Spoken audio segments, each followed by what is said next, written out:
Okay, we can start. You're ready. Over to you.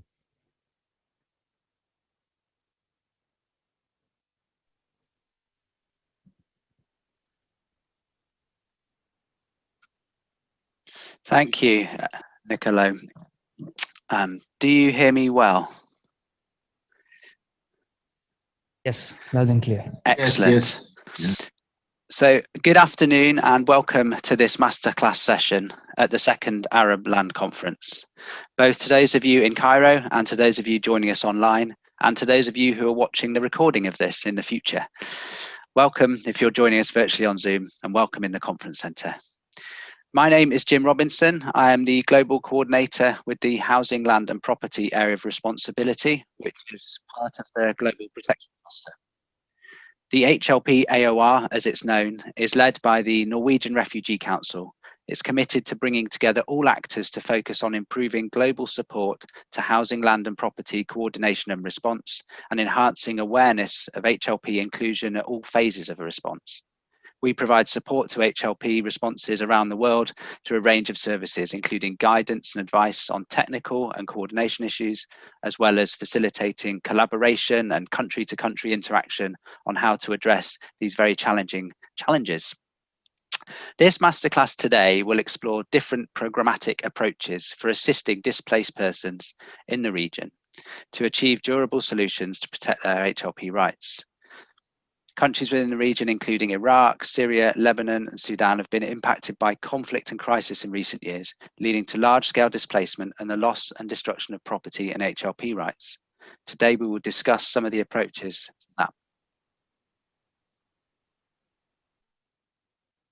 Sorry, I'll just...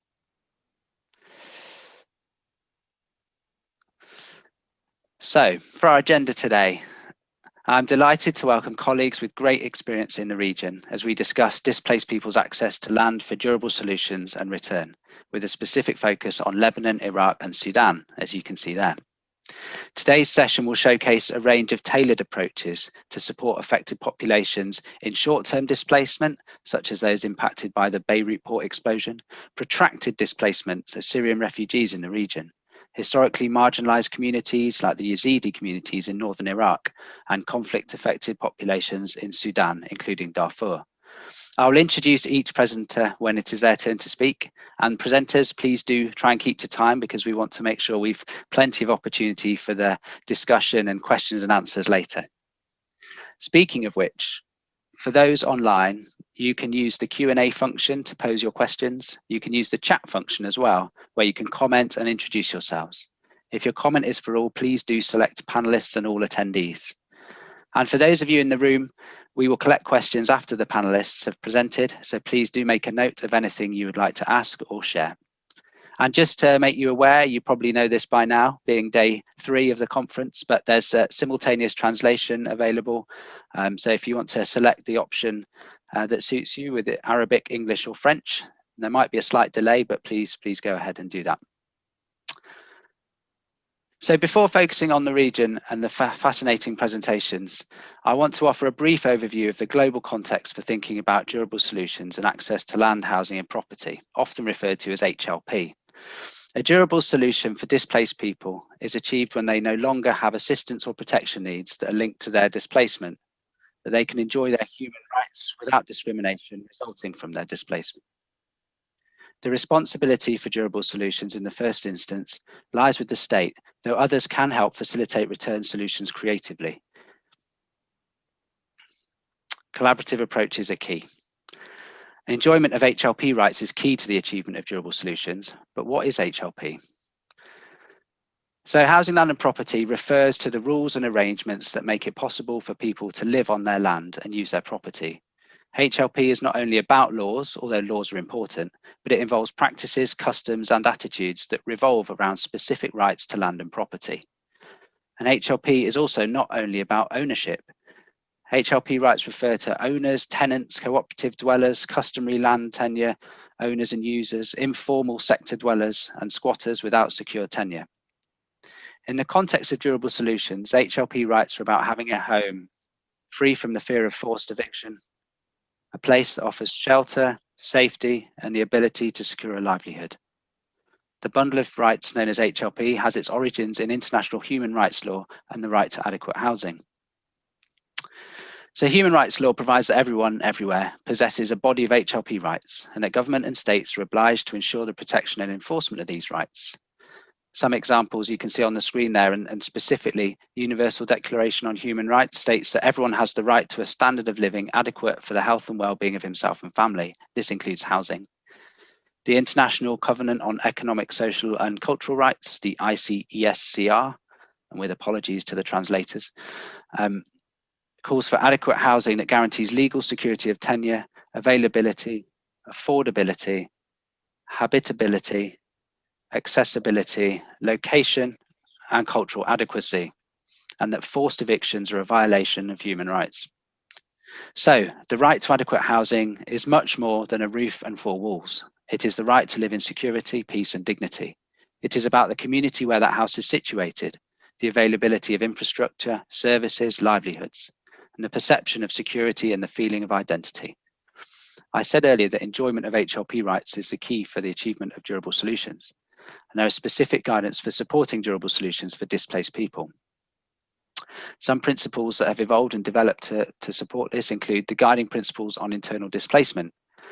Principle 28 guarantees a voluntary choice between the durable solutions of return to a place of former residence, local integration at the site of displacement, resettlement to a third location within the country.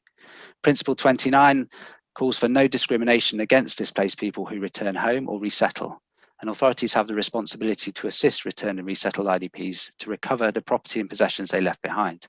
If this isn't possible, compensation or another form of reparation may be offered. The Panero Principles, including Principle number 2, which broaden the scope of restitution as defined in the guiding principles from property and possession to include housing, land and property.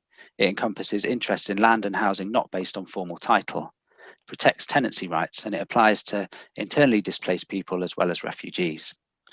In 2010, the ASC framework on durable solutions called for a durable solution being achieved through sustainable reintegration at the place of origin, referred to as return, sustainable local integration in areas where internally displaced persons take refuge, local integration, and sustainable integration in another part of the country.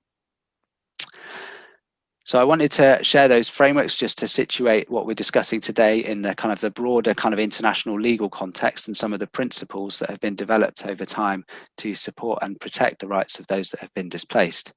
And turning from the frameworks just to practical application of HLP for durable solutions, there are two key concepts for us to consider as we turn to the regional examples. Two I want to highlight today are security of tenure and due diligence, or verifying property rights. So what is tenure security, or security of tenure? Well, tenure is the relationship among groups or individuals with respect to housing and land. It's established through statutory law, customary, informal or religious arrangements, and tenure systems determine who can use what resources for how long and under what conditions. There are many forms of tenure arrangements, ranging from full ownership and formal rental agreements to emergency housing and occupation of land in formal settlements. Security of tenure, or tenure security, is the degree of certainty to which people will be able to stay on the land in the house they occupy. Having tenure security means that people can live in their homes without fear of forced eviction, whether in communal settlement situations, informal settlements, host communities, or after return. It's the foundation of the right to adequate housing and many other human rights. It enables people to live in their home in security, peace, and dignity. All people, including women, should possess a degree of security of tenure. And in the humanitarian context, an incremental or step-by-step approach might be the most appropriate. This recognises that displaced people can be supported to improve their living conditions in different types of accommodation. It does not mean prioritising owners for assistance, nor does it necessarily convey permanence of ownership. It's important to note that particular attention needs to be paid to securing land and property rights for women. Women often face significant extra challenges relating to their access to housing, land and property rights than men. Access to these rights is one of the principal factors determining economic and social well-being for women, and tenure security is a key element of this. And it's just to note as well for those working in the humanitarian sector, security of tenure is since 2018 has been recognised in the Sphere standards. So the second concept, and one that the Sphere standards makes specific reference to, as well as other places, of course, is due diligence. So what is due diligence? Well, it's a process of research and analysis in any given situation to avoid harm to other persons or property. And so why is this relevant for us when we're talking about access to land and durable solutions? Well, to ensure security of tenure that will last, that it is durable, it's important to verify property rights, carry out processes to fully understand the context in which people are acting. So due diligence is about achieving as much sort of legal certainty around tenure and land ownership as is reasonable, given the context of land administration and management systems and constraints on resources and time. It's about reducing as much as possible the risk that humanitarian programming causes or contributes to increasing tensions and conflicts among the community, and also environmental destruction and degradation. And due diligence is about reducing as much as possible the risk that the host community and refugees or displaced people will be harmed or forcibly evicted because of humanitarian programming. So, for example, due diligence processes might include check existing property records at land registry or the equivalent, consulting local authorities, trying to understand the specific legal context and the different legal systems at play, walking around boundaries of property and land to see if there are signs of any contestation. You can ask the person involved if you're assisting them to provide evidence of their tenure agreement. Evidence can be formal receipt records, but it can also be photos of themselves to show that they are occupying a property. It can also be verbal evidence. So in conclusion, durable solutions requires collaborative approaches between government and civil society and humanitarian actors to work together to address the needs and find creative solutions that will ensure security of tenure within the limited resources that we all have. And now I want to turn to the sort of more regional focus. And so we're going to begin with our first speaker. So Aya Kadem Al-Jameh is NRC's Regional Technical Officer. She will speak to us about regional approaches taken by humanitarian actors to protect and support HLP rights. Aya, the floor is yours. Thanks, Jim. اليوم سنتحدث عن نهج برنامجية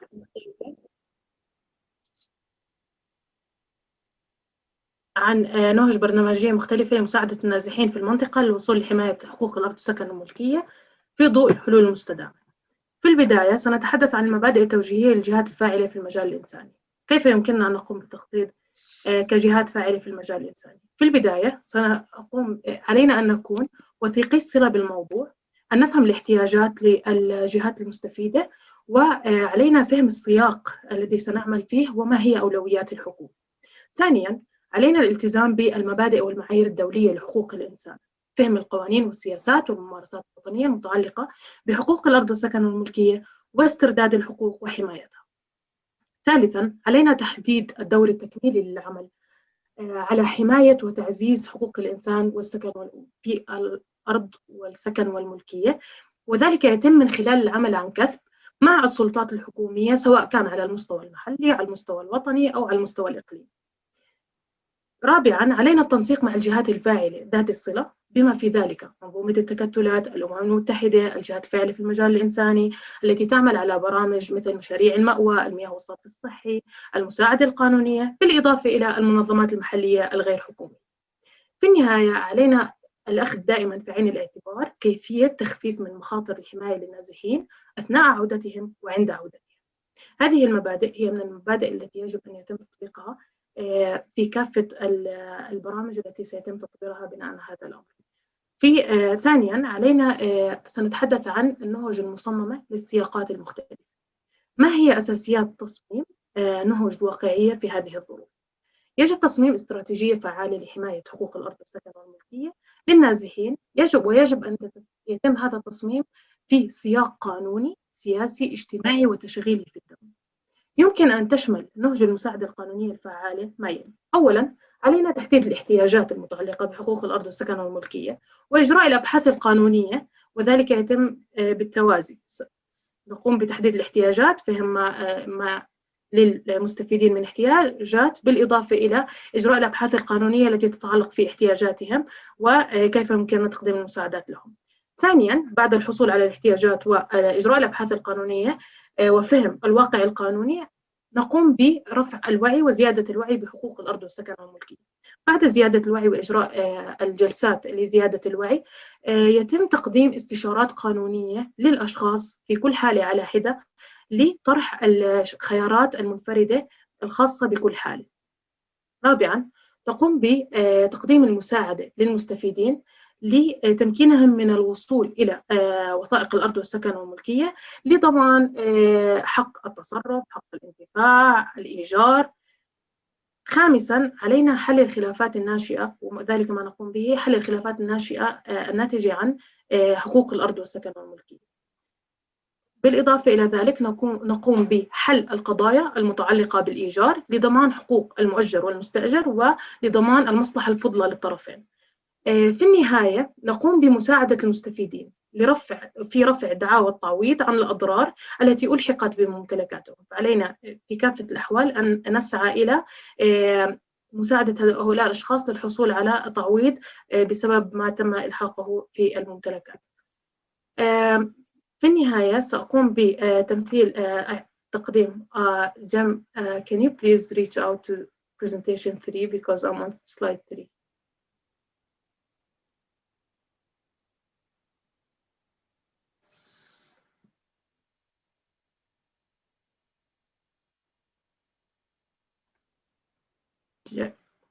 Hi, Jem. Hello. So I finished this slide and the second slide. Yep. And now I'm on the third one. Okay, that one? The other one. Thank you. Okay. الآن سنقوم بتقديم أمثلة من الميدان. المجلس النرويجي للاجئين متواجد في أكثر من دولة في الشرق الأوسط. من هذه الدول ماذا نقوم بعمل أو تقديم المساعدات؟ في العراق نقوم بتقديم جلسات معلومات عن حقوق الأرض والسكن والملكية، وبذلك نقوم برفع الوعي في حقوق الأرض والسكن والملكية، بالإضافة إلى تقديم المساعدة القانونية في ملف دعاوى التعويض. نقوم أيضا بتقديم الاستشارات القانونية المتعلقة بقضايا التركات، وهي القضايا المتعلقة بحقوق الإرثية. أما في الأردن فنقوم بتقديم المساعدة القانونية للمستفيدين بما يتعلق بعقود الإيجار، حل الخلافات. نسعى دائما إلى حل الخلافات التي تتعلق بالإيجار، وذلك لحماية حقوق المؤجرين والمستأجرين وضمان الحق الأفضل للطرفين والمصلحة الفضلى للطرفين. أما في ليبيا فما نقوم به هو مشروع مراقبة الإخلاءات التي تتعلق بحقوق الأرض والسكن والملكية، وبذلك فإننا نحاول أن نفهم السياق، نحاول أن نكون ذات صلة على صلة بالواقع ولفهم القوانين. ثانيا في ليبيا نقوم بإجراء الأبحاث القانونية حول حقوق الأرض والسكن والملكية للنازحين. أما في مكتبنا في فلسطين فنقوم بتحدي أوامر الهدم والإخلاء، ونسعى إلى اتخاذ إجراءات قانونية لمنع تهجير الفلسطينيين من أراضيهم. سأنتقل الآن إلى زميلي ستوارت بروكس، المستشار بحقوق الأرض والسكن والملكية في مكتبنا بلبنان، وهو سيقوم بتمثيل يتحدث عن مناهج تعاونية لإيجاد حلول المأوى والمشاكل القانونية واحتياجات المتضررين الناتجة عن انفجار بيروت. Thank you, Jeff. Stuart, the floor is yours. Thank you, Aya. And Stuart, thank you. Yes, please do go ahead. Thanks, Jim, and thank you, Aya. It was a great introduction and also just discussion of some of the regional issues. I will be talking about. Excuse me, 1 second. I need to turn off my translation. There we go. I'll be talking about housing, land, and property rights in the context of the Beirut port explosion. So we'll move on to the next slide, Jim, and just kind of get just some understanding of sort of what we'll be covering in this. So we're talking about durable solutions as part of this this master class, and I will be talking about durable solutions, but sort of more in a broader sense. Jim mentioned durable solutions as it relates to internal displacement or refugees. The events that happened in Beirut caused, displacement, certainly, and it affected a broad population. So not just refugees that were living in these properties, but also Lebanese persons that were working there, oftentimes marginalized persons or migrant workers that were living there. So the entire sort of durable solutions, framework I'll be talking about it in a bit broader sense, a life-changing event, a displacement that's certainly traumatic. And really the goal is to just allow the persons that are, that were displaced or either temporarily or for a long time because their property was destroyed, to be able to resume a normal life. So just kind of wanted to put that in the durable solutions framework. But we'll start off with kind of just looking at the Beirut housing market characteristics, then the Beirut port explosion in context, also just the effect of the Beirut port explosion on housing itself, and then we'll get into the housing, land, and property issues, many of which occurred before the explosion happened, but were increased or exacerbated by the explosion, and then what some of the response has been to these housing, land, and property issues as a way of trying to guarantee the HLP or housing, land, and property rights. And then I'll finish up with some recommendations from the community here on that. And you can move to the next one, Jim.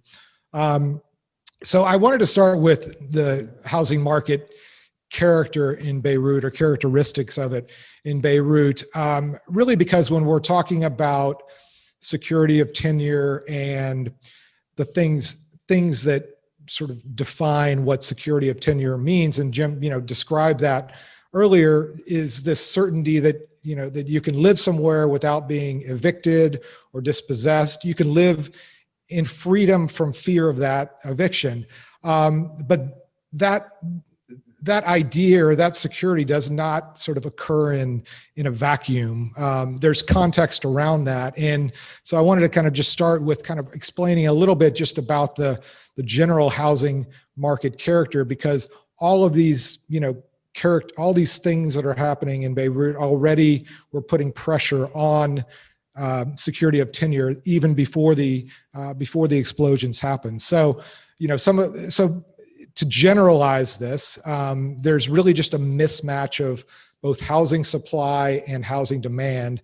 And that goes to the availability of affordable housing, the price of affordable housing, the type of arrangements that can happen. So there's in any society, there's various tenure arrangements, anything from a handshake, agreement to full property ownership. But also the quality of the housing as well. And there's reasons for this. Some of them are quite historical and have, lasted for decades.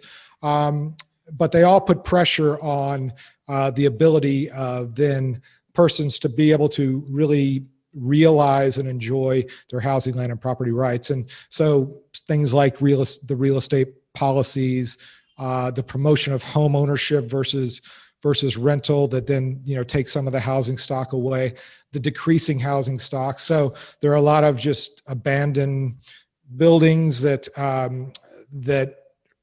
the owners are just kind of waiting for the right time to either sell the property off or make renovations and develop the property further. But it takes, the housing stock away from a population that might be able to use it.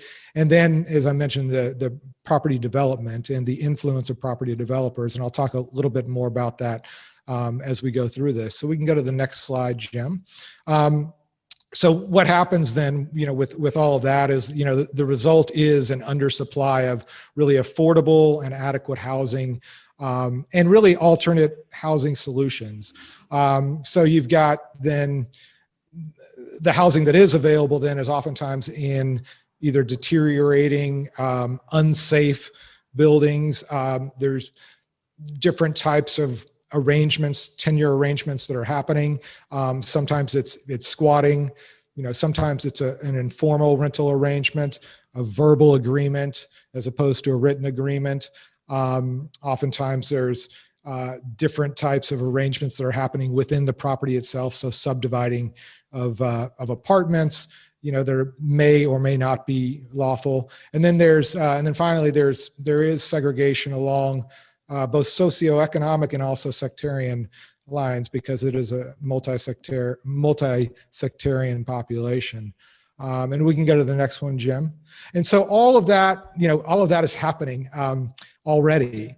And, and so in the middle of all that, the Beirut port explosion happens. And I listened to a really nice discussion of that the other day from Tala from UN Habitat, who talked quite in detail about the effects of the Beirut port explosion. And if you were there, some of the things will be similar, but it occurred in August 2020.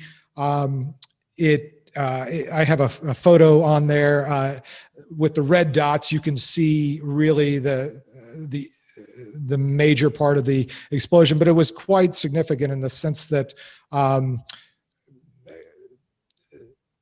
between, I think it was 3 and 5 kilometers, there was extensive damage to buildings. And then, the perimeter, as the perimeter went out, there was still additional damage. So the explosion was quite impactful. It caused over 200 deaths, 6,500 injuries. 300,000 people were affected in some way, either through a complete displacement or needing repairs to a property that they were living in. And this was all occurring, at a time when there's already been 9 years of a protracted Syrian refugee crisis. There has been a deepening economic crisis that started back in October of 2019. It's caused a currency devaluation and instability and a change in government.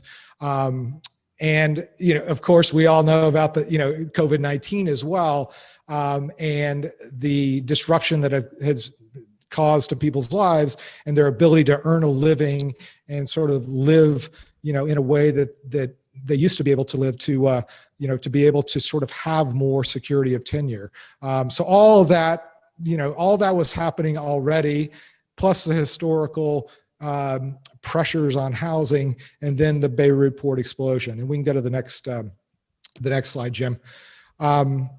So yeah, just kind of really quickly, I mentioned kind of, there was, the blast was quite impactful in the sense of how strong it was. There was severe damage, which is, structural damage that actually compromised physical safety. So the building was either destroyed or could not be lived into, and that affected over 30,000 individuals. Moderate damage where there was no structural damage, but there was, there was damage enough where people could not live there, affected 51,000 individuals. So over 80,000, individuals, almost 82,000 were affected with the severe or moderate damage, where they were unable to live in those buildings that they used to live in. There was also light damage to property, where there was blown out windows and doors, and they needed to be repaired because because they were unlivable in the way that one should be able to live. But that's but that was caused as well to many properties. And we can go to the next one, Jim. And so, just when we're looking at HLP issues, these are, interestingly, I've worked in different countries, and you will hear from Muslim in a while, and we used to work together in Iraq. And, I think we were talking one time, but these are the same, HLP issues that are everywhere, and whether it's whether things are happening on a, sort of like easy scale or things are more challenging, these issues always come up, and they're certainly here, and they existed before the explosion. They exist, after the explosion. They've been exacerbated more by the explosion. And so, we were talking about earlier, Jim was mentioning, when he was talking about security of tenure. So, eviction and threats of eviction are kind of the number one thing that, really kind of threatens security of tenure. And oftentimes that is caused because things are not, the tenure arrangement itself is not really that, that well defined. So there's a lack of written lease agreements. I think I saw a study it was a vulnerability assessment of Syrian refugees, and still 98%, do not have a written lease agreement. They have an informal arrangement. with the Beirut blast, there was, questions about repair, whose responsibility it was. Was it the tenant's responsibility or the property owners? People didn't have enough information on their own rights and their own responsibilities. There's disputes sometimes here over the currency that's used for rental payments because the Lebanese pound has lost value. And so there's just this general kind of lack of awareness. And then in the middle of all that, there's then pressure on property owners who may not be able to afford their properties to sell their properties. And we can go to the next one, Jim. And so just wanted to talk kind of briefly about the response to some of these HLP issues. A lot of this response was happening before the explosion, but since the explosion, there has been a creation, or it started a Housing, Land, and Property Temporary Technical Committee. Jenny's on the panel as well, and she and I chair that committee. Within that committee, and that committee was set up to really support shelter actors as they were doing repairs to ensure that the HLP issues and the rights were built into these, built into the repair and the shelter work that was being done.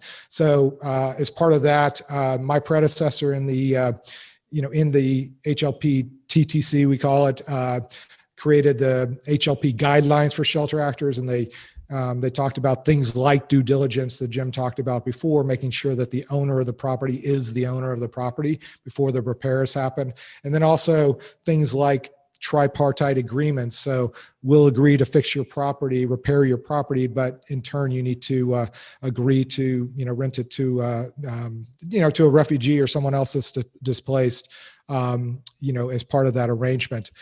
We've also developed some information products on evictions and lease agreements, and also on the legal framework for housing rights. And we're going to start soon as NRC, but also UN Habitat as well, two pretty large scale assessments, one a qualitative and a quantitative assessments, to get deeper into sort of what we can do regarding the HLP issues. And then finally, the last slide, Jim, is really just some recommendations and advocacy messaging.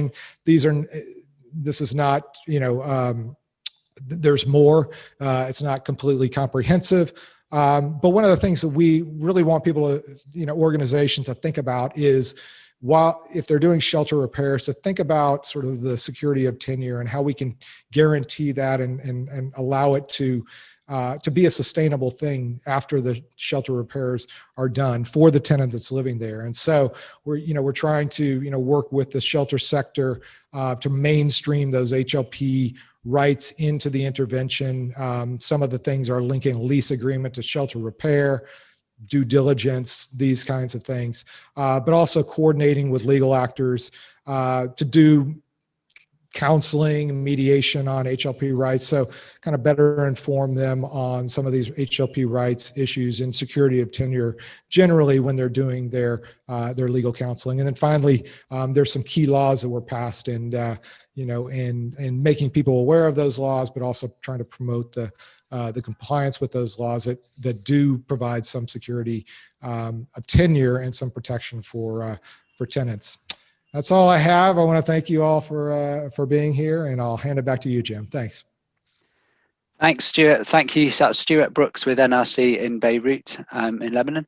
And now I want to pass over to Ahmed Ali Majid, who I understand you're going to share your screen, aren't you? So I'll stop mine and then you can share. Thank you so much.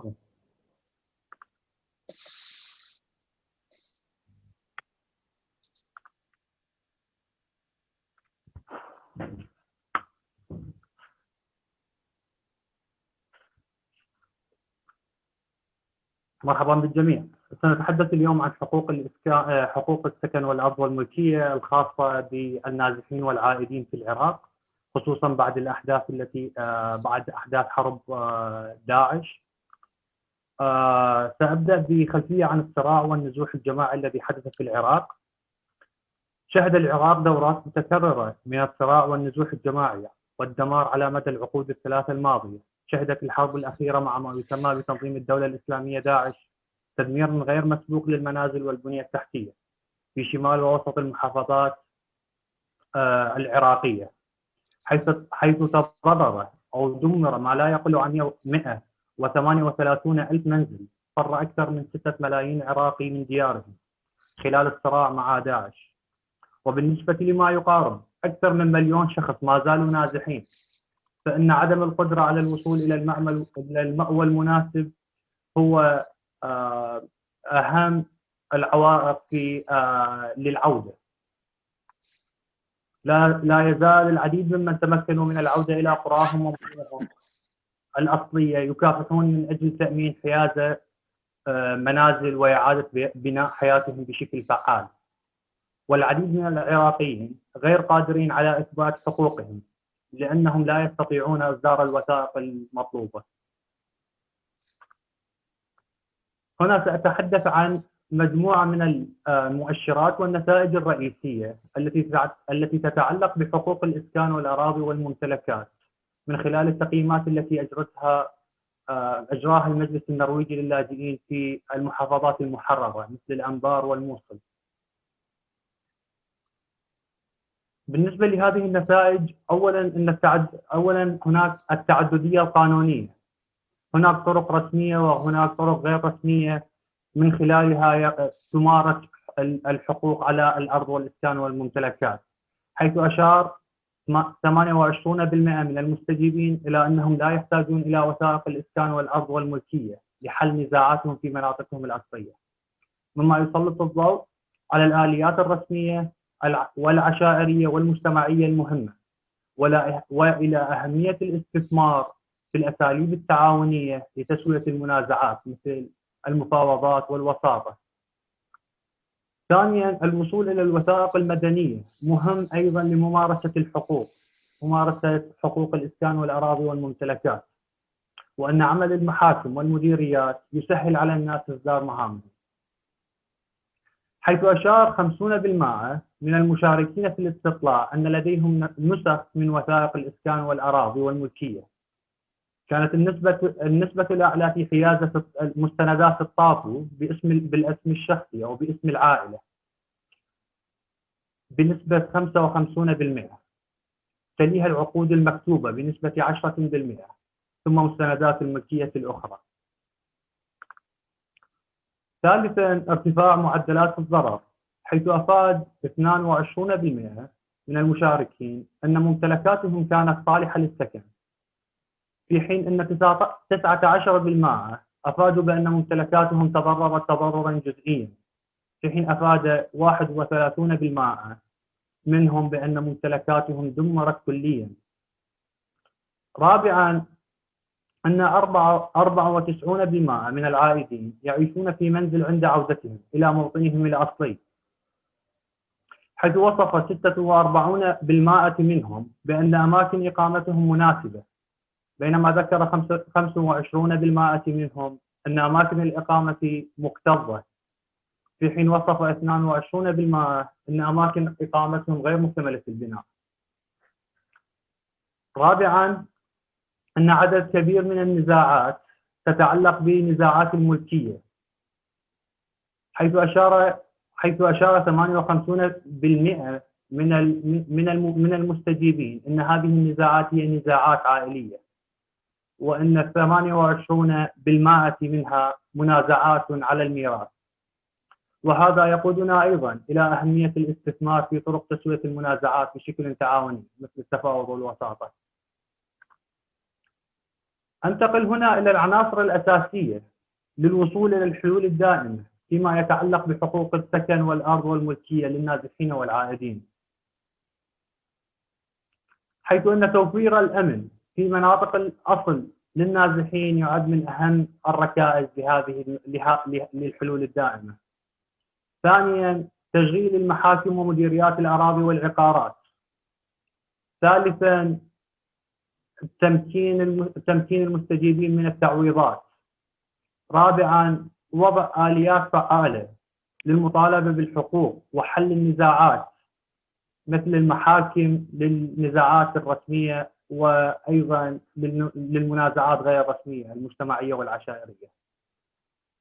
رابعاً، تحسين الفرص الاقتصادية للنازحين والعائدين لإعادة البناء. خامساً الوصول إلى حقوق السكن والأرض والملكية للفئات المستضعفة مثل الأقليات والنساء والأرامل إلى آخره. أنتقل هنا إلى التدابير التي اتخذتها السلطات الحكومية لتسمح للنازحين والعائدين بالمطالبة بحقوقهم في السكن والأرض والملكية وإيجاد الحلول الدائمة، حيث أن الحكومة استعادت الأمن في أجزاء كبيرة من البلاد، وأيضا تم تشغيل المحاكم ومديريات العقارات والأراضي، وأيضا تم تشريع قانون التعويضات، وأخيرا تم معالجة مطالبات التعويضات لكنها تسير ببطء. أن هذه الخطوات تبقى خطوات جيدة، لكن تبقى الخطوات الأخرى ضرورية لإيجاد الحلول الدائمة. أنتقل هنا إلى قصة نجاح تظهر لنا أهمية التعاون بين القطاع الحكومي وقطاع المنظمات الغير الحكومية، حيث أن في العام الماضي قررت الحكومة العراقية تأجيل استحصال بدلات الإيجار من مستأجري الأراضي الزراعية المملوكة للدولة حتى نهاية العام. قبل هذا القرار لم يتمكن المئات من المزارعين من تجديد وثائقهم القانونية المتعلقة بالأراضي والممتلكات التي كانوا يستغلونها بسبب تراكم بدلات الإيجار لسنوات بسبب سيطرة داعش على مناطقهم. أدى هذا القرار إلى تعاون كبير بين المديريات الزراعية في محافظة الأنبار والمجلس النرويجي للاجئين، وقد مكن هذا المجلس النرويجي للاجئين من تجديد أكثر من 150 عقدا زراعيا لمزارعين من الفئات المستضعفة في المحافظة. أخيرا أنتقل إلى التوصيات. هذه التوصيات إلى السلطات المحلية وقادة العدالة العرفية. أولاً إنشاء آليات منتظمة ورسمية بين السلطات المحلية والمجتمعات وقادة العدالة العرفية لتسهيل التشاور المجتمعي بشأن خطط إعادة الإعمار بما في ذلك قضايا الإسكان والأرض والملكية. ثانياً ضمان منح النساء والأقليات وأي مجموعات أخرى ذات نقاط ضعف أو احتياجات معينة صوتا نشطا كمشاركين في تطوير خطط إعادة الإعمار وحقوق السكن والأرض والملكية الخاصة بهم. ثالثا ضمان احترام حقوق السكن والأرض والملكية لجميع النازحين. أنتقل إلى التوصيات إلى المنظمات غير الحكومية ووكالات الأمم المتحدة. أولاً تقديم المساعدات الفنية والدعم لقادة العدالة العرفية للمساعدة في تحسين اتخاذ القرارات بشأن الإسكان والأرض والملكية. ثانياً إنشاء قاعدة بيانات خبراء العدالة العرفية تسرد الأشخاص ذوي الخبرة المحددة في مختلف قضايا الإسكان والممتلكات والأراضي وبالمناطق الجغرافية. شكراً لكم، شكراً لاستماعكم. إلى هنا ينتهي العرض الخاص بي. شكرا جزيلا. Thank you, Ahmed. Thank you for that. And yes, we are now moving on to into Sudan. And we are going to hear from Abdel Rahman Mustafa, who works with UN Habitat in Sudan. And yes, Abdel Rahman, the floor is yours. Yes.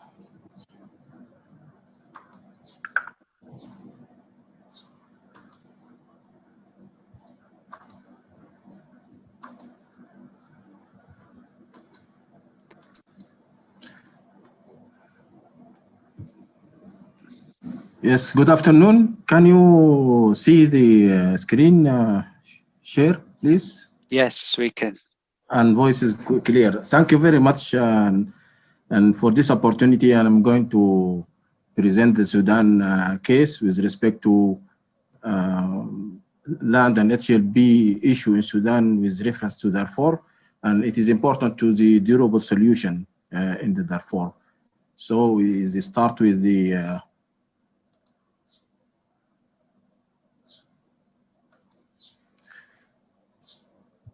actually, one of the preconditions actually for the peaceful and sustainable and dignified return of IDPs, actually one of the important reasons is the security at the site of return. And this is why, in order for effectively to address the issue of the HRB, we have to actually to identify and understand the land conflict and land conflict typology in Darfur, in Sudan in general. But the most important of these 8 or 7 reasons, the most critical of these are the number 3, 4, and 5, which is dispute among returnees, IDPs, and host communities. Dispute between armed groups, this militia, and local community. Dispute over the occupation of land belonging to absentee owners. These actually, all are important, but these are the most critical and need the immediate solution for the dispute in Darfur. Despite the fact that the peace agreement have been signed in last October with the armed groups and the government, but still these 3 factors now is still very potential for conflict in Darfur. So for any durable solution, we need actually to mainly to focus on this immediately and then later give some priority to the others. But also there are one of the dispute between the farmers and the pastoralists in the migratory route. Also, this is one of the big tension in Darfur, because if we know Darfur have more than 30 million head of livestock, and actually this is create a big problem when they move up and down. We'll see that when we go to other slides. So actually the displacement also have its impact, especially on the urbanization. And if you look at this diagram, you see that the female, especially in the age group between 18 and 59, almost double the female. And actually that it means that all the young people, when they reach 18 years, they actually leave the camps, whether to be recruited by the armed groups or go for other to support their livelihood of the family and so on. And again, also according to the estimation that by 2037, Darfur population will be doubled. And actually that will create a big problem of when we decide to resettle the IDPs and in their homeland or in integration in the urban area. And based on the settlement of the IDPs, you can see from this, the majority, almost 52% of the IDPs actually settled around in urban or pre-urban areas. This I can say, because those IDPs, when they been displaced, they actually they were seeking havens and protection, and also seek the access to the basic services and livelihood.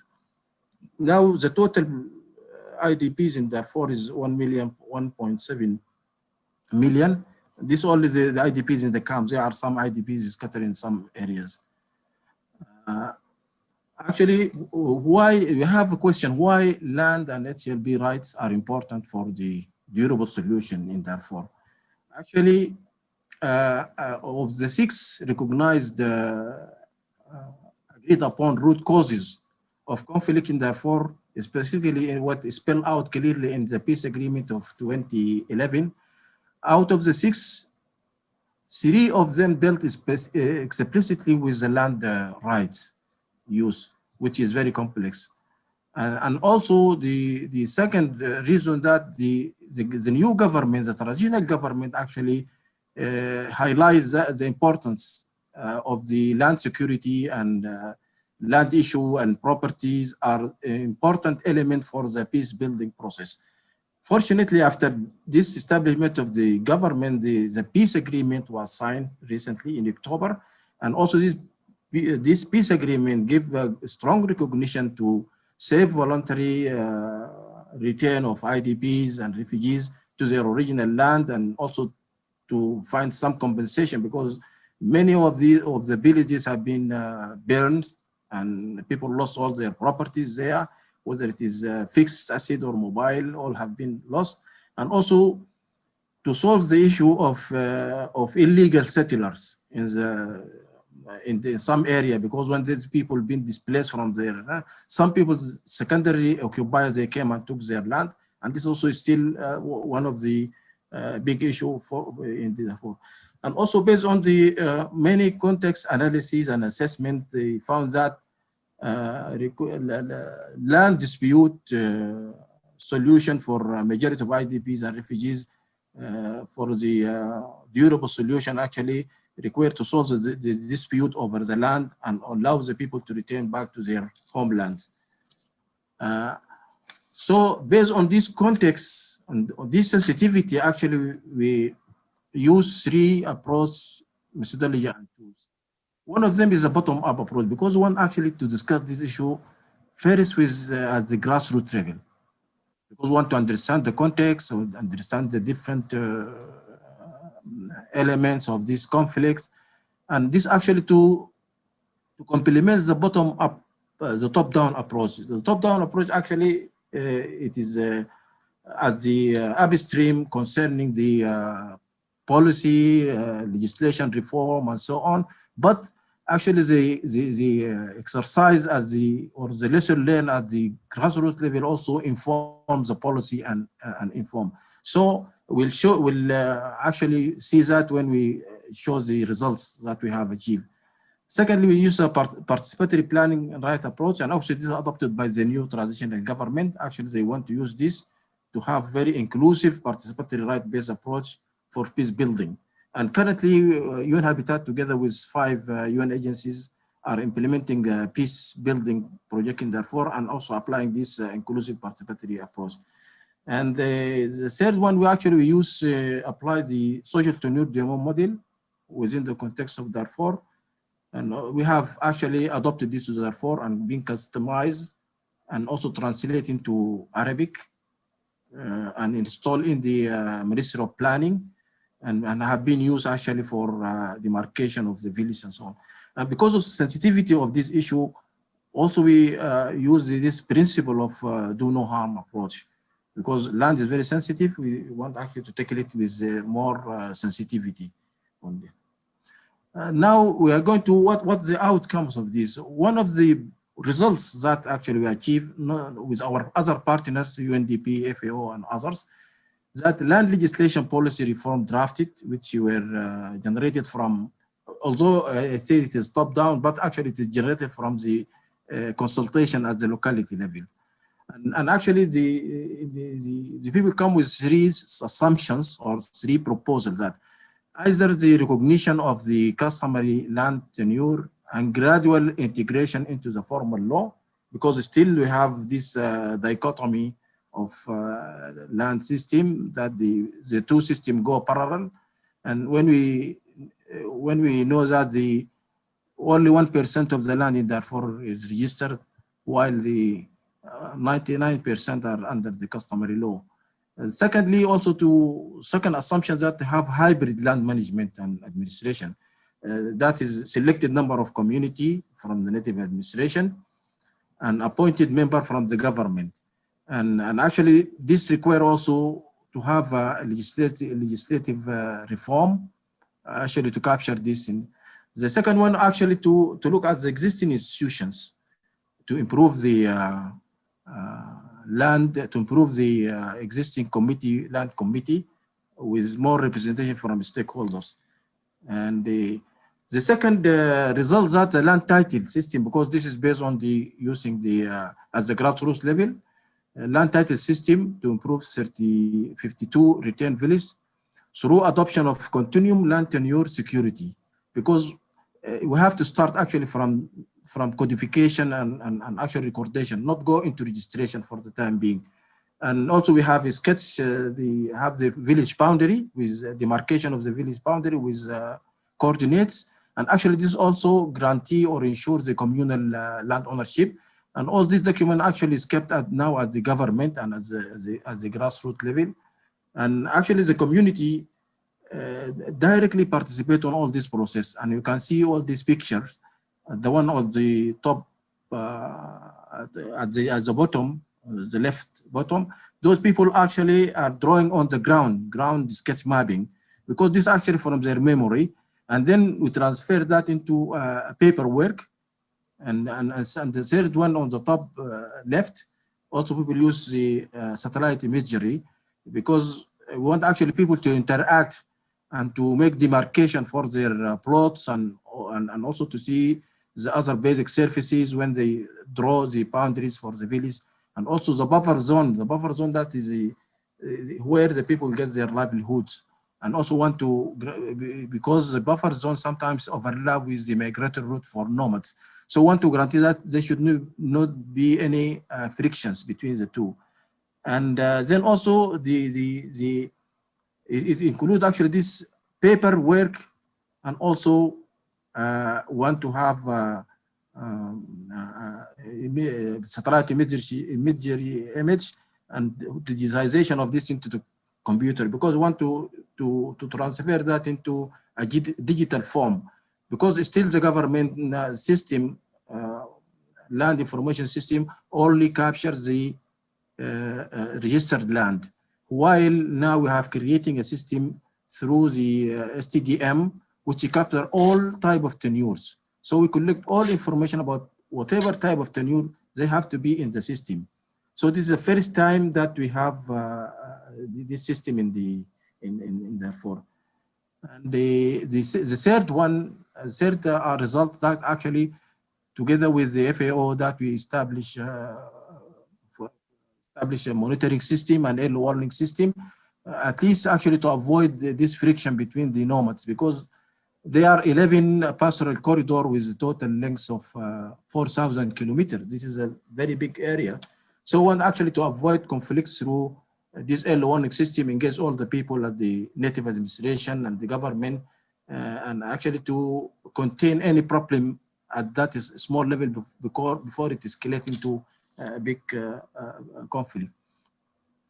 And actually the peace agreement also have recognized the right for the retained people to recover their properties, to restore their properties through restitution and ensuring property restitution lawful owners. And actually this recognition now establishing what is known as the Voluntary Return and Reintegration Commission, and actually is being mandated by these responsibilities. And also the established land property restitution claim procedures, but still this is not being effective, because people are still not aware who will do the compensation, although it is stated clearly the government should compensate those people, because those people who want to go back their homeland, they have to be restore their properties, or if for any reason that they are not possible, then they have to be compensated based on the international principles. Finally, still there are lack of capacity and deterioration of the customary dispute resolution and reconciliation mechanism. This is locally known as Judea. And also the women land rights and women-headed household are not sufficiently supported in the customary system, because when we say that the customary system should be recognized by the statutory law, even the customary law, it needs to be reformed, mainly to address this issue of women, because it's been marginalized in this way. There is no policy or plan for affordable residential plots linked to incremental housing for the IDPs, because if the government, because housing is very expensive, but if they have this incremental housing starting from the basic unit, and then they can in the future can expand the houses to accommodate those families. The government also approved the land for housing, for hosting IDPs camps, some of which was in the private land, and based on the common understanding that it was a temporary arrangement, but unfortunately now it's almost 10 years. So this land, actually people are claiming back their land, and actually the government should go into negotiation, actually either to compensate the land owner or to relocate this IDP to, because of the last household surveys that we carried, 52% of the IDPs, they don't want, they need to be integrated. They actually choose to be reintegrated in where they are currently now. Land and natural resources dispute, this is actually concerning the animal roots and seasonal migration. And also the problem of compensation is still not clear. And finally, thank you very much for listening. Thank you, Abdel Rahman, for that. And we are now going to move back to Iraq, and Muslim Kazemi is going to speak to us from the hall. So Muslim, over to you. Thank you, Jim. Yes, can you please go to the slide? Sure, yeah. And I'll try to fix this for me so it fits very well. Okay, thank you everyone. My name is Muslim Kazemi, and I am HLP Subcluster Coordinator for Iraq and also UN Habitat Program Manager. Today, we're going to give a brief of durable solution, how in practice UN Habitat is managing and also implementing a project to provide security of tenure for a community that has been discriminated for almost, let's say, centuries. Before we go to the program, we would like also to give you a brief of information about the conflict of Iraq and what were the consequences of the conflict. Can you go, Jim, to the next slide? Thank you. As you know, Iraq has been going through a very turmoil situation where during the ISIL occupation, it ended up with approximately 6 million IDPs in and out of camps. And even after 4 years of humanitarian assistance, we still have 1.2 million IDPs who are still residing out of camps. In terms of properties, we have an assessment which has been conducted with World Bank, which is a very detailed assessment, and it resulted that the aftermath of Iraq conflict resulted in 138,000 private houses destroyed. And if we convert this in financial terms, it is approximately $16 billion is the level of damages in Iraq. And then, of course, this caused a lot of HLP issues in regard to IDPs and host community. One of the main challenge in post-conflict Iraq is, of course, destruction of houses, which we just discussed now. And that also created an acute shortage and affordable and adequate housing, widespread of illegal and secondary occupation, specifically after now the returns of IDPs to their area of origin, and loss of destruction of ownership documentation, outdated deeds, outdated records, forgery documentation are also one of the main issues that has resulted after the conflict. And of course, one of the main pressing issues in Iraq we are facing now is, of course, discrimination against women and minorities, which for minorities we'll be speaking very recently. And insecurity of tenure, unresolved property disputes are also coupled with illegal property sales, forced eviction, and secondary occupation are also one of the main challenges. However, as I said, 138,000 houses destroyed. In Iraq, there is established property compensation scheme. It's based on Law 20 of 2009. And the process of the compensation scheme has been very complicated. It's a lengthy process and very expensive for the IDPs. Can you go to the next slide, please, Jim? Okay, so going back to the topic on the durable solution, I would like to let you know that in Iraq, there is a community called Yazidi minority, which has been living in their mountain of Sinjar, which is the northern Iraq, for centuries. However, during Saddam's regime, the regime forcibly relocated them from their original locations forcibly evicted and brought them to the collective townships, or we call it in Arabic, mujamma'ats, which basically brought people in one place. And on that time, 100,000 of Yazidis were forcibly evicted without providing any security of tenure.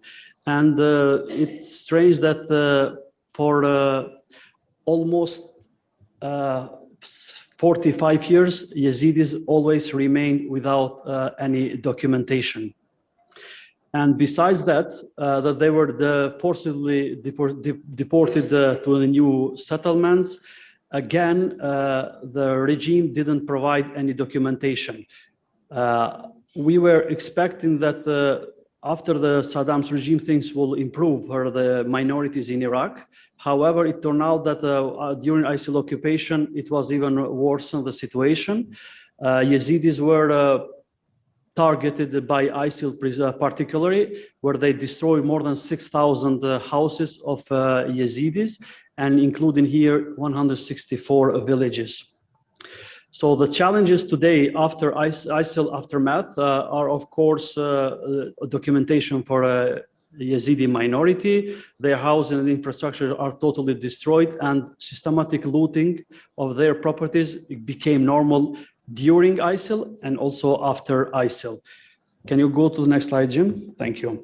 And today we're going to discuss why it is important to address the minorities HLP in Iraq.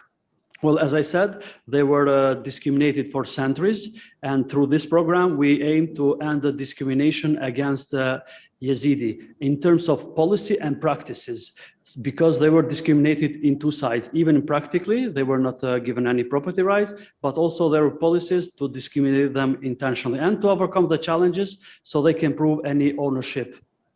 Protecting HLP rights through this program, and particularly women HLP rights within the minority, was also one of the main objectives for our program. And then that would contribute also to stop or to hold the property confiscation, illegal occupation, and raise awareness to the women so they can be educated well in terms of HLP rights. And what is important, also to provide the documentation for Yazidis.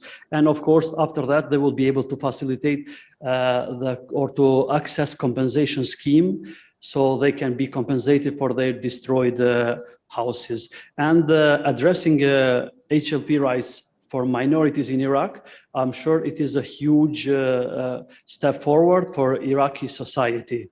Can we go, Jim, to the next slide?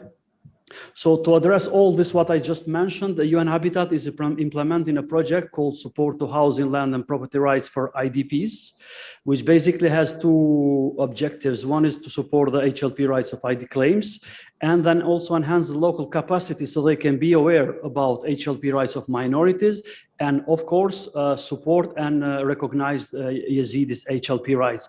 And UN Habitat has been implementing a unique approach for the first time in Iraq to make sure and to ensure the security, property rights and security of tenure for Yazidis. One of them is dealing with unresolved claims in Sinjar. Second layer of approach is advocacy for granting HLP rights and also facilitating the registration of HLP rights. Jim, if we can go to the next slide. Thanks. So basically in practice, what we are doing, as I said, Yazidi minority literally were not existing in property records, although there are quite a lot of people there and they occupy quite a significant land of in northern Iraq, which is Sinjar district. They were never able to prove any documentation. They were never been able to say that this property where I sit for centuries, it is mine, because there was nothing actually there. So UN Habitat needed to come up with a unique approach to think of how we can start from the scratch to build a case for Yazidi minority and present this to government. And of course, we started with mapping and with digital claims, and of course also developing a huge database with very latest technology, of course, technology use of mobiles in order to map and register their claims.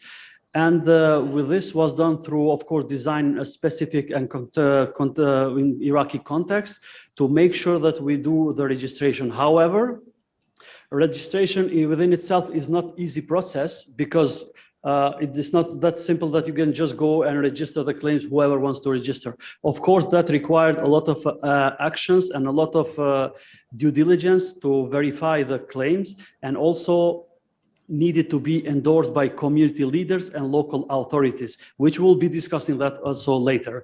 And then the second issue was also to demarcate the land of Yazidis, so they can be, of course, the system we are using to communicate with the real estate registration system of Iraq in terms of land administration. However, UN Habitat, in collaboration with the GLTN, managed to use STDM, and also, as you may know, STDM is one of the software or tools that has been piloted in Iraq, which resulted to be a very, very successful tool. And of course, all this data, once are registered and completed the project, we aim to hand over this to a real estate registration office of Iraq authorities, which runs under the Ministry of Justice. Can we go to the next slide, Jim? Okay, so yeah, so this is what exactly we do. As I said, we are using STDM tool with support of GLTN. We have contextualized this. However, I have to say that this brought innovation to Iraqi system, land management system, because as you may know, Iraqi is a fully paper-based land management system. Cadastral system is completely paper-based. There is no data, there is no digitization, no GIS. Through this project, we managed to come up with the latest technology and supporting Yazidis' property rights. As you may see here in the map, we are registering the whole villages where Yazidis resides. We are plotting, we are demarcating the lands. And what is most important, we are also issuing IDs of each property, which is linked with their households, with the family members, providing land codes, and of course these are all available online, GIS web-based maps, so they can be also looking to the properties, what happened with their properties, and follow up also. However, this ID has been also a good example that the community is using also as an address for their location, because in Sinjar there were not such addresses. Can we go next to the next slide? And this is the most important part. Through UN Habitat, Yazidis managed to have for the first time in their life, for the first time for centuries, to have an ownership document. As you can see here, this is the Occupant Certificate, which is issued by UN Habitat to prove ownership of Yazidis. And as you may see here, the occupancy certificates are also endorsed by local authorities. It is endorsed by Ministry of Justice. It is endorsed also from the governorate local authorities. And through this project, we have made sure that also gender is considered. And UN Habitat is, for the first time, we are registering women and man, husband and wife as a co-owners, including the family members, to make sure that we are not discriminating any family members. As you know, in Iraq, women often are discriminated in terms of HLP rights because they are pressured to give away their property in favor of the family members, let's say brothers or others. UN Habitat has managed to end this kind of discrimination. Up to date, we have issued more than 7,600 certificates to households, covering 11 collective townships. And through this project, more than 46,000 beneficiaries has benefited. And you can see also the percentage, 49.1% are female beneficiaries, which really this gives you an example how we equally try to consider HLP rights for women, for men and women. Including here, we also have issued specifically 668 female household certificates only for the women, and 421 individuals without disabilities benefited from this project. That was basically what is happening in the field. However, Jim, can we go next slide? However, that was not enough. we have seen very important that UN Habitat supposed to commit there and make more efforts in terms of legal infrastructure, and also bring this to local to high authorities, let's say Prime Minister Office, Ministry of Justice, to advocate for Yazidis' property rights. So we have conducted a detailed assessment and also a study highlighting how lack of security of tenure is affecting the prospect of return, how it is also not enabling Yazidi minority to access compensation, and how the increase of property disputes is not also happening due to restitution or maybe lack of restitution mechanism in Sinjar. As you know, courts are recently started to work, so there was no restitution mechanism. Can we go to the next slide? In terms of that, we also are collaborating very closely with Ministry of Justice, as you know, he was also attended the high-level session, and UN Habitat, we just finalized an MOU with Ministry of Justice to sign this agreement, which is going to happen next week. I think it will happen. UN Habitat is partnering with the Ministry of Justice to work on Yazidis' case, and UN Habitat will be key partner to secure property rights and work to facilitate the registration of Yazidis' property rights. And Jim, if we can go to the next.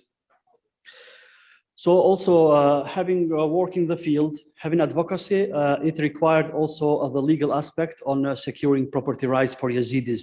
UN Habitat has been collaborating for almost 2.5 years with Prime Minister Office, and we have jointly drafted a legal decree for Yazidis to recognize property rights. Through this legal decree, of course, it's our consider all the process on how Yazidis' property rights should be recognized and how it should be facilitated. The legal decree is in process of endorsement by Prime Minister Office. It actually has been reviewed by Legal Office of Prime Minister, and it is expected soon to be approved. So Yazidis, for the first time in Iraq, in their entire history, will have officially recognized property rights in Iraq for Yazidis. Jim, can we go to the next slide? I think that's it, if I'm not wrong. And thank you so much for your attention. Over to you, Jim. Thank you. Thank you. Thank you, Muslim. Thank you for that. And I want to hand straight over to Jenny Jerlistam, who's an HLP specialist with UN Habitat in Lebanon, for our Q&A and to bring some closing remarks. Thanks, yes. Jenny. Thank you to all the presenters. I think it's incredibly interesting what we hear, and first, when we're listening to all this different context and different situation, as Stuart said in the beginning, it seems like it's the same problems coming over and over and over again. But at the same time, it's different contexts, different settings.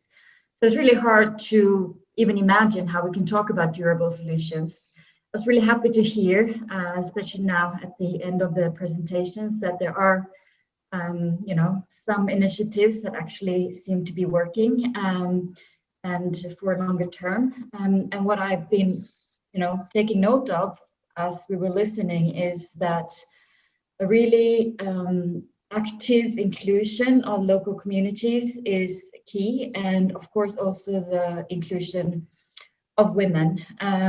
You saw from Sudan, there's almost more than 50% of the women with HLP issues. The same after the Beirut port explosion. More than 50% or 50% of the most affected of Beirut blast were female-headed households, which is very uncommon, actually. Normally the number is around 20%. I'm not sure this is the issue for other places as well. So glad to hear that, as there can be no durable solutions without active participation of women. We also heard the importance of having civil documentation. I also listened to another session, technical session the other day about displaced women and HLP rights, in which really the key to finding any durable solutions for women is that they have civil documentation and that they're included in on the property deeds from the beginning. So really happy that that was pointed out as durable solutions. So I wanted to leave it open for the questions. We have one question from Salah Osman, I think to Abdul Rahman, and we have one question from Miriam Ferre about women property rights. So I will hand it over to Salah to begin with, and then maybe we can take any questions from the room. Thank you. Salah, did you want to ask your question in person, or if you'd like, I can read it out?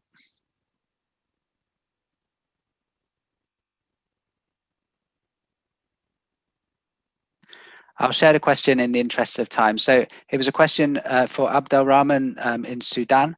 It's very valuable and practical solution to reach your beneficiaries, but land after the project will acquire value and added values. What are the measures applied so that the poor IDPs would not sell out their lands and go to refuge in other areas, awaiting for a new cycle of rehousing project? So that's a question about what happens when the value changes. And just in the interest of time, I will also share the question from Miriam.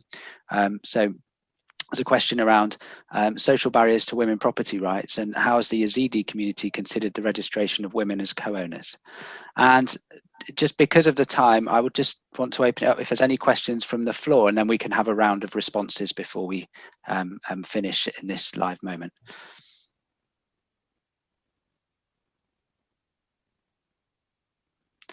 Okay, so let's just move to Abdel Rahman. Thank you. Oh, thank sorry, you very much. Sorry. Yes. For the Yazidi case, if I get it right, he said almost 50% of the beneficiaries are women and the same are for men.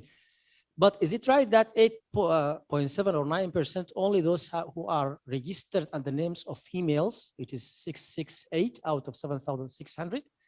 And if that's the case, why the Yazidi women didn't register land on their names? Is it registered on both man and woman, or what's the case?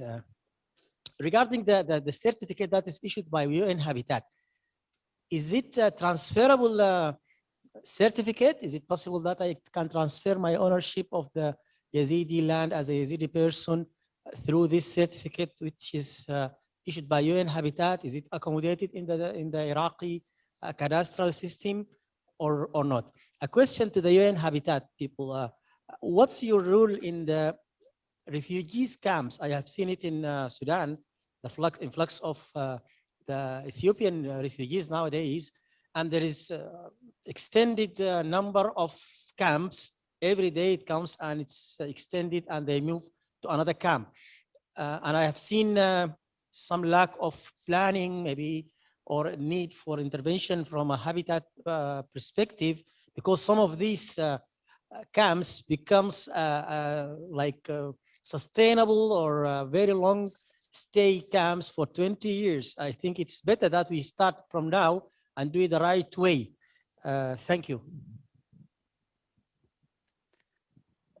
Okay, thank you. So let's, because of the time, we're going to have to wrap this session up very quickly. So I want to allow a Muslim to respond. And then for those online, there is a link in the chat to go to a new Zoom link, which we can go to and continue the discussion. So I'll just take a response from Muslim in the room, and then we'll have to leave it there, I'm afraid, and go to the next. Okay, thank you, Jim. I will respond to the gentleman here, then we'll go for the question to the Zoom. If you noticed, I mentioned clearly that 668 certificates were delivered to female-headed households only. The rest, which we issued out of 7,600, these are registered as a husband and wife, which we consider the gender. But this 668 is only separately for female-headed households whose husband has been tortured and died during the conflict. In regard to the occupancy certificate, as I mentioned, the legal decree which we have drafted and submitted to Prime Minister Office, which is in process of endorsement, it has been considered that the occupancy certificate will be as a initial case for Yazidi to register property rights, which means land registry cadastral system will consider Occupant Certificate as a document. This is agreed and in strategy with the Prime Minister's office. And then, of course, will be another process to transfer or to upgrade the occupancy certificate to full title. However, this is the first document which secures property rights, and it is important the government has endorsed and is recognizing as a property document, which is a great achievement in Iraq, by the way. As I said, after centuries having for the first time a document, this is really a great achievement. Thank you, Muslim. And I just want to say thank you to the organisers of the conference and to all our presenters, Aya, Stuart, Ahmed, Abdel Rahman, Muslim, and Jenny. For those online, if you would like to move to the link in the chat, then we can carry on the discussion and see if there are any questions there and address the question for Abdel Rahman. So please do join us there. And for those of you in the room, thank you so much for your attention, and I wish you a great rest of conference. Thank you very much.